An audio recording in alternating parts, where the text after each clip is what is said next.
ಕೆಲವು ಮನೆಗಳಲ್ಲಿ ಗಂಡ ಹೆಂಡತಿ ಜಗಳ ಆಯಿತು ಅಂತಂದರೆ ಅತ್ತೆ ಮಾವನಿಗೆ ಮತ್ತು ನಾದಿನಿ ಮೈದನಿಗೆ ತುಂಬ ಖುಷಿಯಾಗುತ್ತಂತೆ. ಹೇಗೆ ಗೊತ್ತಾ? ಇಲ್ಲಿ ತಂದೆ ತಾಯಿರು ಮಗ ಹೆಂಡತಿ ಪಾಲಾಗಬಾರ್ದು ಅನ್ನೋ ಉದ್ದೇಶದಿಂದ ಅವರು ಗಂಡ ಹೆಂಡತಿ ಮಧ್ಯೆ ಜಗಳ ತಂದಿಡೋದಕ್ಕೆ ಟ್ರೈ ಮಾಡ್ತಾರೆ.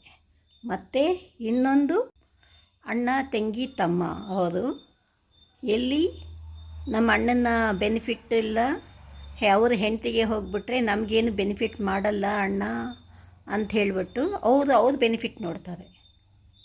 ಸೊ ಹಾಗಾದರೆ ಎಲ್ಲರೂ ಅವ್ರವ್ರ ಬೆನಿಫಿಟ್ ನೋಡುವಾಗ ನೀವು ನಿಮ್ಮ ಬೆನಿಫಿಟ್ ನೋಡಿ. ನಿಮ್ಮ ಗಂಡ ನಿಮ್ಮನ್ನು ಚೆನ್ನಾಗಿ ನೋಡ್ಕೊಳ್ತದ, ನಿಮ್ಮ ಹೆಂಡತಿ ನಿಮ್ಮನ್ನು ಚೆನ್ನಾಗಿ ನೋಡ್ಕೊಳ್ತದ, ನೀವು ಚೆನ್ನಾಗಿರಿ. ಇಲ್ಲ ಫ್ಯಾಮಿಲಿಗಾಗಿ ಅವರನ್ನೆಲ್ಲ ಎದುರಾಕೊಂಡು ನೀವಿಬ್ಬರು ದೂರ ಆಯಿತು ಅಂತಂದರೆ ಅದು ನಿಮಗೆ ಲಾಸ್, ಅವ್ರಿಗಲ್ಲ. ಕೊನೆಯಲ್ಲಿ ಫ್ಯಾಮಿಲಿ ನಿಮಗಾಗಲ್ಲ, ಗಂಡನಿಗೆ ಹೆಂಡತಿ, ಹೆಂಡತಿಗೆ ಗಂಡ. ಯಾಕೆಂದರೆ ಮದುವೆ ಆದಮೇಲೆ ಅವ್ರವ್ರ ಫ್ಯಾಮಿಲಿ ನೋಡ್ಕೊಂಡು ಅವ್ರ ಹೆಂಡತಿ ಗಂಡ ಅಂತೇಳ್ಬಿಟ್ಟು ಅಲ್ಲಿ ಹೋಗ್ತಾರೆ ಹೊರತು ನಿಮ್ಮನ್ನು ನೋಡ್ಕೊಳ್ಳೋಕ್ಕೆ ಯಾರೂ ಬರಲ್ಲ. ಇದೇ ಸತ್ಯ, ಇದೇ ಕಟು ಸತ್ಯ.